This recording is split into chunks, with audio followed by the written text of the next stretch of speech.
আসসালামু আলাইকুম। অনেকেই আমাকে প্রশ্ন করে থাকেন যে সিঙ্গাপুরে কি অবৈধভাবে থাকার কোনো সিস্টেম আছে নাকি?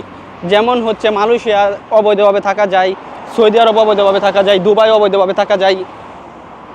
এইভাবে কি সিঙ্গাপুরে থাকা যায় নাকি? আসলে দেখেন, সিঙ্গাপুরে অবৈধ থাকার কোনো সিস্টেমই নাই। এখানে আপনি ট্যুরিস্টে এসে কাজ করতে পারবেন না, এবং স্কেলও কমপ্লিট করতে পারবেন না, এবং আপনি এখানে থাকতেও পারবেন না। তো অবৈধভাবে থাকার কখনো চিন্তা করবেন না। যদি অবৈধভাবে থাকেন, সেক্ষেত্রে আপনার সিঙ্গাপুর থেকে ব্যান করে দেবে, এবং আপনার জেল, ফাইন এগুলো হতে পারে।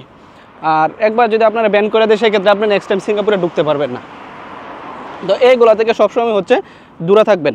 অনেকে আমাকে প্রশ্ন করে থাকেন যে সিঙ্গাপুরে কি অবৈধভাবে থাকা যায় নাকি, অথবা ট্যুরিস্টে যায় কি স্কেল কমপ্লিট করা যায় নাকি?